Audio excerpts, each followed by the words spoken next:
lunatic asylum. Oh, that's sad. Asylum ticket. So they're literally giving someone a title. If someone goes into an asylum, will they ever come out or not? Could they be able to come out? That's a good question. There is a whole discussion about that. Like sometimes, well, like today, if you get sectioned, you lose your human rights. You basically you'll get your life signed away to doctors, and you don't actually have the choice whether you can come out of the institution or not. And we could very much research. Back then, what was the situation then? It was probably even worse. Like, why do they lose their human rights? I don't get it.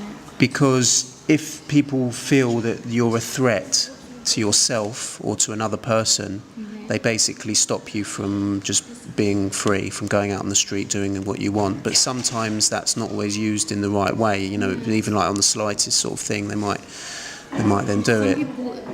So there's corrupt people everywhere, so they could use it to, like, in a bad way and make more of a problem out of it instead of helping that person. And also, some people, when they go into like centres where they get help, they actually come out better people, and that would be really unfair if that person couldn't come out and into society even though they have changed as a person. What do you think through learning the history? How do you think that would sort of help you? There would be more sympathy, and people would understand what the real issues are behind this, and they won't think of them as an outside thing, not even a person. They don't even deserve human rights. They would think of them as someone like their brother, their sister, even themselves. They would really understand those people, because they think of them as another thing, like a kind of subsection of humanity, basically.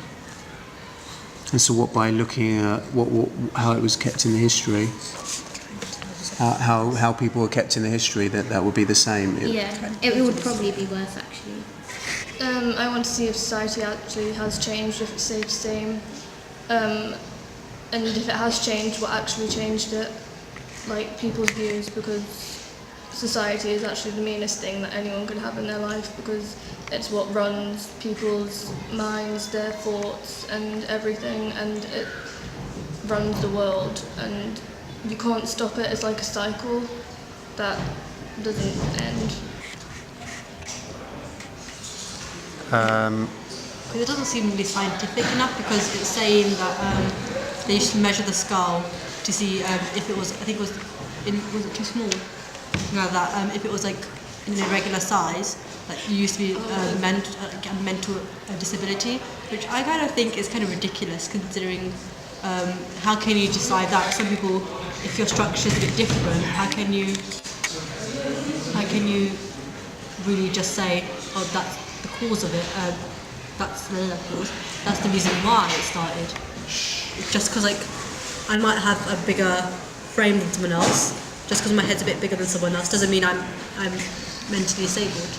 Well, I think you're right. I think that used to be, there used to be a form of science that used to believe in that if people physically were shaped a certain way, that then influenced their behaviour, their character, their mind, their personality. That was a part of science early on. So definitely, we could study that and see maybe how it related to Chaplin, because also you've got to remember Charlie Chaplin was this sort of bent over sort of guy, falling over the whole time, with a cane, with a crutch, so it was also, he was maybe playing on some of those things.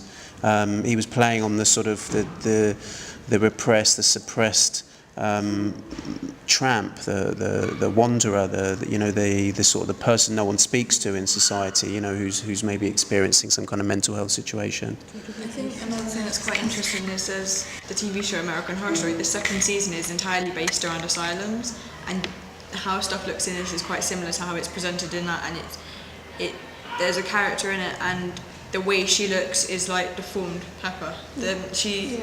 It's a woman, but she's deformed, and people have put her in there just because of that. And then there's all these other people that go off and go into the asylum not that bad, but then by the end of it they're far worse than they started out, because the stuff that happens within the asylum ruined them.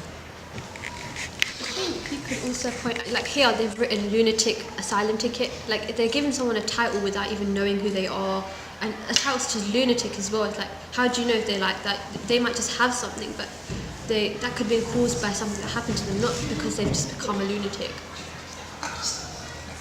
So the thing is, what lunatic and crazy and insane, they're all just kind of used as like casual terms to call people by, but then it was actually like a serious thing. And even now, people don't call people by that unless it's like a joke. Even like medically, they would call them something different, but it's still like a term that people would use to refer to them.